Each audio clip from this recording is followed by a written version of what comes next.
Everyone welcome to ফান্ডাস digital marketing YouTube channel. Facebook ad সিরিজের আজকে আমরা আলোচনা করব আমরা এর আগের ভিডিওতে যে আমরা একটা কাস্টম কনভার্সন ক্রিয়েট করলাম এবং আমরা এর আগের ভিডিওতে একটা ইভেন্ট ক্রিয়েট করলাম। তো এই দুইটার মধ্যে আসলে পার্থক্যটা কি? তো আমরা যখন একটা কাস্টম কনভার্সন ক্রিয়েট করি অথবা একটা ইভেন্ট ক্রিয়েট করি, সেটা কিন্তু আমাদের ট্র্যাকিং পারপাসে, আমাদের ওয়েবসাইটে কোনো ভিজিটর আসলো সেটা কিন্তু ট্র্যাক করার জন্য আমরা কিন্তু ইভেন্ট ব্যবহার করি এবং কাস্টম কনভার্সন ব্যবহার করি। এর জন্য আসলে পার্থক্যটা কি, আমরা কোনটা ব্যবহার করব? তো এখানে আপনারা দেখতে পাচ্ছেন both the things are use for tracking, reporting, optimizing campaign. তো আমরা এই দুইটা অপশনই কিন্তু আমরা ব্যবহার করব আমাদের অডিয়েন্সকে ট্র্যাক করার জন্য, রিপোর্টিং করার জন্য এবং আমাদের ক্যাম্পেইনটাকে আরও ভালোভাবে অপটিমাইজ করার জন্য। তো এখানে পার্থক্য, যে বেসিক যে পার্থক্যটা সেটা যদি আমরা দেখতে চাই তাহলে আমরা এখানে দেখতে পাচ্ছি আমাদের একটা ইভেন্ট ক্রিয়েট করতে হলে আমাদের একটা কোড ইউজ করতে হয় অথবা আমাদের ইভেন্ট সেটআপ টুল ব্যবহার করতে হয়। তো আমরা এর আগের ভিডিওতে কিন্তু দেখেছি কিভাবে ইভেন্ট সেটআপ টুল ব্যবহার করে আমরা ইভেন্ট ক্রিয়েট করব এবং আমরা কোড ব্যবহার করে কিভাবে জিটিএম এর মাধ্যমে অথবা আমাদের ওয়েবসাইটে ম্যানুয়ালি কিভাবে আমরা ইভেন্ট ক্রিয়েট করব।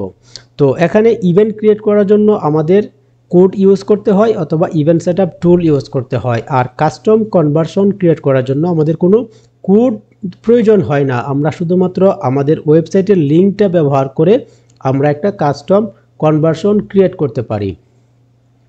তো এখানে আমরা দেখতে পাচ্ছি আমরা আমাদের একটা ইভেন্টকে আমরা কি করতে পারি, কাস্টমাইজ উইথ প্যারামিটারস।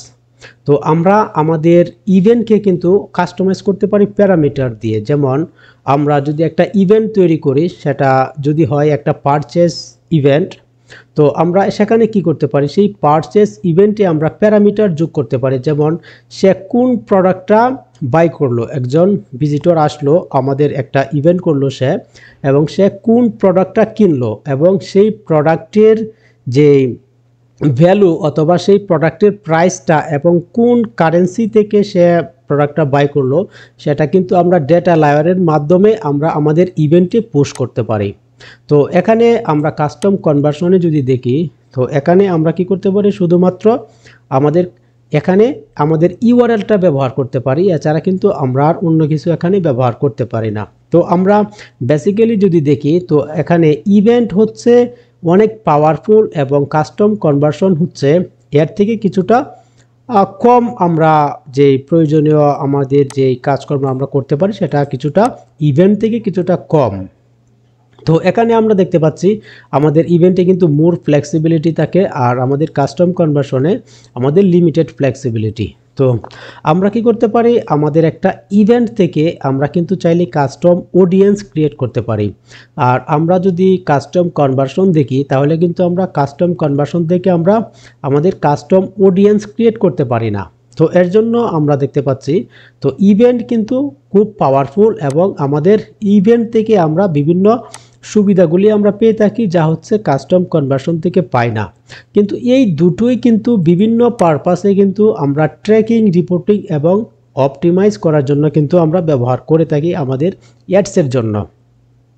তো আশা করি আপনারা বুঝতে পেরেছেন বেসিক যেই আমাদের পার্থক্যগুলি, ডিফারেন্ট বিটুইন কাস্টম কনভার্সন ইভেন্টের যেই বেসিক ডিফারেন্টগুলি, এগুলি আপনারা বুঝতে পেরেছেন।